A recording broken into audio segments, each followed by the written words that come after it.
छात्रों, आज मैं कक्षा 7 के हिंदी विषय के साथ उपस्थित हूँ। पाठ्यपुस्तक का नाम तो आप जानते होंगे, भाषा मंजरी। भाषा मंजरी का 5वां पाठ है पोथी। इस शीर्षक के लेखक हैं वाल्टर भेंगरा तरुण। प्रस्तुति जयंत कुमार, भाषा शिक्षक, JCRT रांची। आइए सबसे पहले हम लोग पोथी शीर्षक कहानी के लेखक वाल्टर भेंगरा तरुण के बारे में जानते हैं। वाल्टर भेंगरा तरुण हिंदी में लिखने वाले झारखंड के वरिष्ठ कहानीकार हैं। उन्होंने अपनी कहानी में आदिवासी जीवन को भली भांति चित्रित किया है।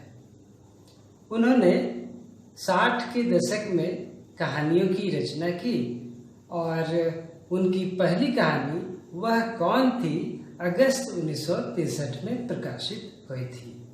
छात्रों, पोथी शीर्षक कहानी में 4 मुख्य बातें हैं। पहला, इस कहानी में झारखंड की ग्रामीण जीवन का चित्रण किया गया है। दूसरा, इस कहानी में रासायनिक उर्वरक के प्रयोग के कारण नष्ट होती हुई जैव विविधता पर चिंता जताई गई है। तीसरा, फसल की उपज पर बुरा प्रभाव किस प्रकार से पड़ता है इसकी चर्चा है। और चौथा, गांव से शहर की ओर पलायन।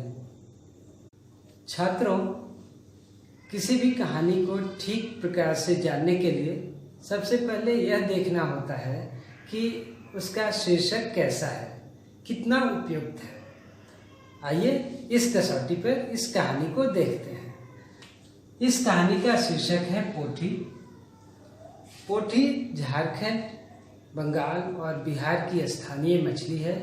यह मछली का आकार छोटा होता है, लेकिन यह मछली जीवट होती है।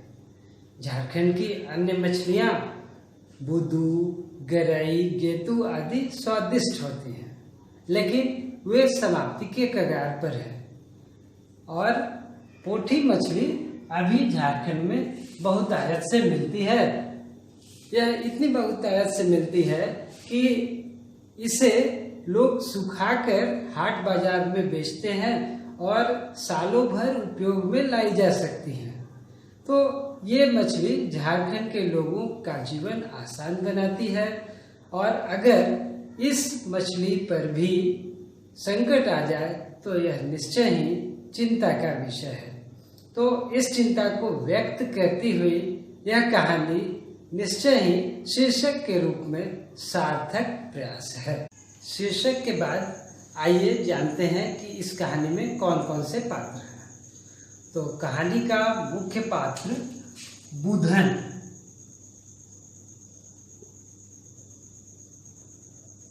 दूसरा पात्र बुधन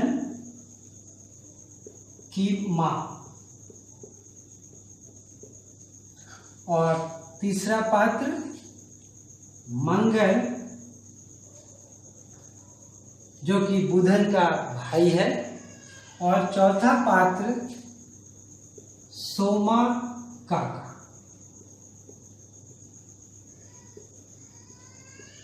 इन्हीं 4 पात्रों के मध्य यह कहानी घूमती है, जिसमें प्रमुखता मिली है बुधन को।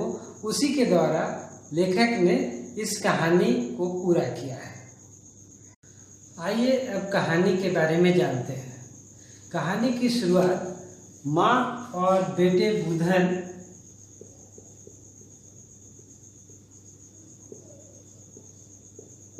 की बातचीत से होती है। बुधन चूंकि मछली फंसाने का काम करता है, इसलिए वह रात की अच्छी बारिश के कारण सोचता है कि सुबह सुबह मछली फंसाने चला जाएगा।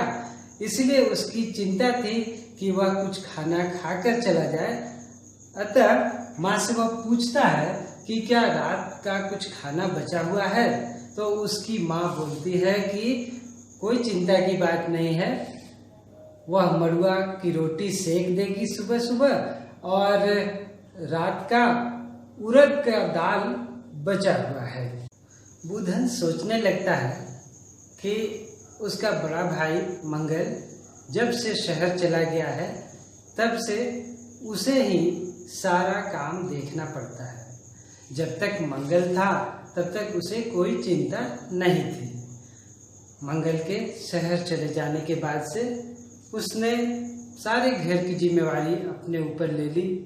उसके पिता की मृत्यु तो बहुत पहले ही उसके बचपन में ही हो गई थी। मंगल उसका बड़ा भाई उसे सब कुछ सिखाता था, उसे बहुत प्यार भी करता था। उसे खेती बाड़ी, हल जोतना, बैलों को चारा देना आदि सब कुछ उसी ने तो सिखाया था। इतना तक कि मछली मारना भी उसी ने सिखाया था, जिसके बल पर अभी आजीविका चल रही है। सुबह बुधन के जागने के पहले ही उसकी माँ जाग जाती है और चूंकि बुधन को जल्दी जाना है इसलिए चूल्हे में लकड़ी जला देती है और मड़ुए की रोटी सेकने की तैयारी में जुट जाती है।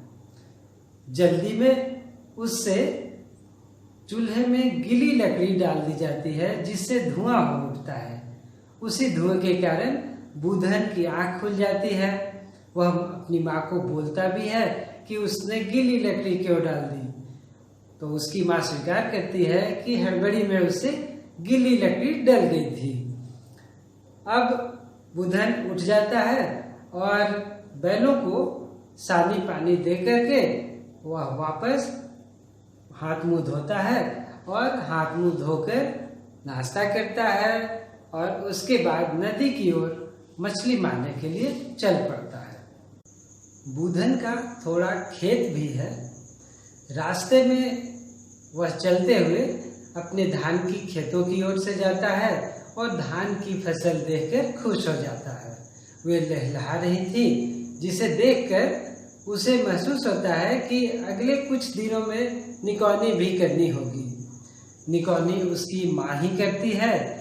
निकौनी जब माँ करती है तो उसके निकौनी के बीच में घोंघी को भी चुनती जाती है और उस घोंघी को लाकर के बेल के कांटों से निकालती है। नदी के मुहाने पर पहुंचकर बुधन जाल वाला झोरी निकाल लेता है और दोहर से आने वाले नाले की ओर वह जाल लगाता है और फिर निकालता है। चूंकि पानी मटमैला हो गया था इसलिए वह अंदाज से ही जाल डालता है और निकालता है। हर बार उसकी जाल में 15-20 मछलियां फंस जाती है। इस प्रकार से धीरे धीरे करके वह लगभग आधा टोकरी मछली, जो कि मुख्यतः पोठी होती है, निकाल लेता है। 1-8 घंटे मछली मारकर बुधन घर लौटने लगता है। कहानी के इस भाग में पर्यावरण के प्रति चिंता व्यक्त की गई है। बुधन सोचता है कि पहले तो बुदू, गरई आदि छोटी मछलियां भी मिल जाती थी, अब तो केवल पोठी ही मिलती है।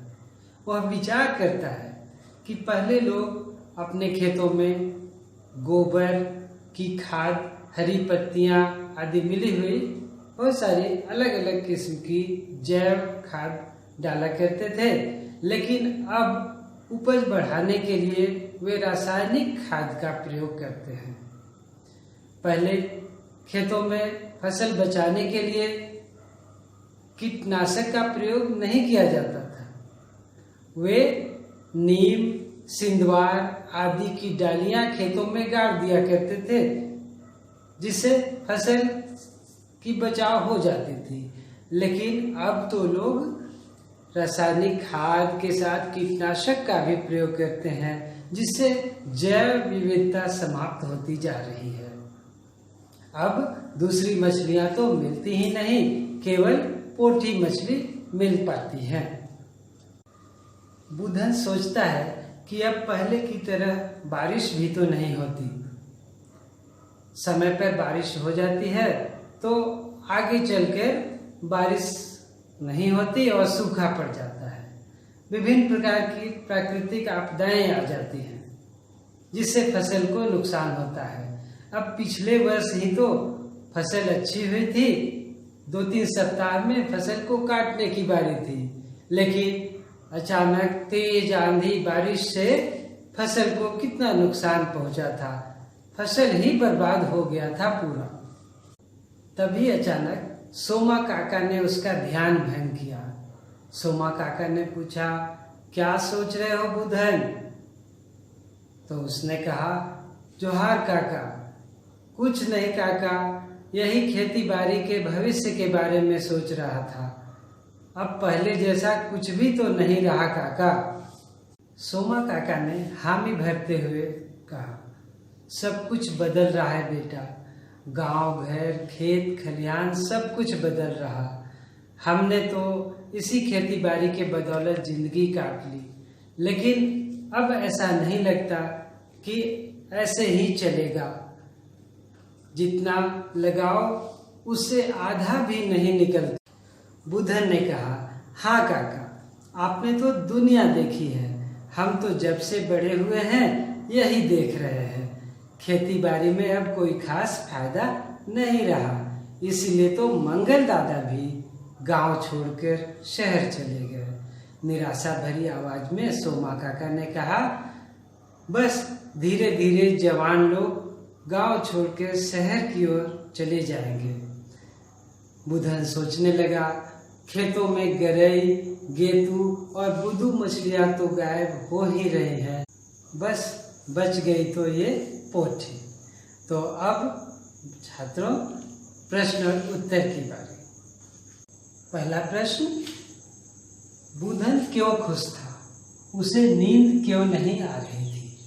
तो इसका उत्तर होगा, बुधन खुश था क्योंकि रात को अच्छी बारिश हुई थी और बारिश के कारण गांव के दोहर से निकले नाले में पानी भर जाएगा और धूप में मछलियां नाले की ओर जाएंगी, जिससे वह ढेर सारी मछलियां पकड़ सकेगा। और उसे नींद भी इसी कारण नहीं आ रही थी क्योंकि वह ढेर सारी मछली पकड़ने के लिए खुश था। अगला प्रश्न, बुधन का आदर्श उसका बड़ा भाई क्यों था? इसका उत्तर होगा, बुधन का बड़ा भाई मंगल था। मंगल ही उसका आदर्श था क्योंकि बुधन के पिता की मृत्यु तो बचपन में ही हो गई थी और वह जब छोटा था उस समय से वह मंगल दादा से ही सारी बातें सीख रहा था। मंगल दादा उसे प्यार भी बहुत करते थे। मंगल दादा नहीं तो उसे खेती करना, हल बैल चलाना, मछली मारना, इतना तक कि शिकार करना भी सिखाया था। सारी बातें सीख जाने के बाद वह अपना घर को चला पा रहा था। इसी कारण वह अपने मंगल दादा को अपना आदर्श समझता। अगला प्रश्न, अब लोग खेती बाड़ी क्यों नहीं करना चाहते हैं? इसका उत्तर होगा, अब लोग खेती बाड़ी नहीं करना चाहते क्योंकि अब इसमें कोई खास फायदा नहीं रह गया। लोग जितनी पूंजी लगाते उससे आधा भी नहीं हो पाता। अब मौसम भी तो बदल रहा था। प्राकृतिक संसाधनों के दोहन के कारण प्राकृतिक आपदाएं भी आ रही थी, जिससे खेती में हानि हो रही थी। लोगों को अपनी जीविका चलाना मुश्किल हो रहा था। अगला प्रश्न, खेतों से छोटी मछलियां क्यों गायब हो रही हैं? उन्हें किस प्रकार बचाया जा सकता है? तो छात्रों, इसका उत्तर होगा, खेतों में कीटनाशक, रासायनिक खाद आदि के प्रयोग के कारण गरई, बुदू, गेतू जैसी छोटी मछलियां गायब हो रही हैं। उन्हें किस प्रकार बचाया जा सकता है? तो इसका उत्तर होगा कि यदि प्राकृतिक संसाधनों का हम उचित प्रयोग करें तो उन्हें बचाया जा सकता है। अगला प्रश्न, जब रासायनिक उर्वरक और कीटनाशक का चलन नहीं था तब किसान किस प्रकार के खाद का प्रयोग करते थे? इसका उत्तर होगा, जब रासायनिक उर्वरक नहीं थे उस समय किसान कंपोस्ट और गोबर की खाद का उपयोग किया करते थे, और कीटनाशक जब नहीं था उस समय वे नीम, सिंदूर, करम आदि की डालियां खेतों में गाड़ दिया करते थे, जिससे कीट से फसलों की रक्षा हो जाया करती थी। तो अब भाषा संदर्भ की बारी है। भाषा संदर्भ में आप व्याकरण से संबंधित प्रश्न और उत्तर जानते हैं। आज हम लोग जानेंगे शब्द और पद के बारे में। पहले शब्द को जान लेते हैं। शब्द जैसे रात, अच्छी, बारिश। आप देखिए हर एक शब्द का एक अपना अर्थ है। तो जिस शब्द का अपना अर्थ हो स्वतंत्र रूप से वह शब्द कहलाते हैं। लेकिन जब इन्हीं शब्दों को एक वाक्य के रूप में प्रकट करते हैं तब वे वाक्य के अंतर्गत पद बन जाते हैं। जैसे देखिए रात, अच्छी और बारिश का मैंने प्रयोग किया है वाक्य में। रात में अच्छी बारिश हुई। तो इस वाक्य में रात, अच्छी और बारिश वाक्य के अंतर्गत पद के रूप में प्रयुक्त हुए हैं। तो शब्द और पद के बारे में आप निश्चय ही जान गए होंगे। अगली बार कोई संदेह इसमें न रहे, इस बात का ख्याल रखिएगा। धन्यवाद।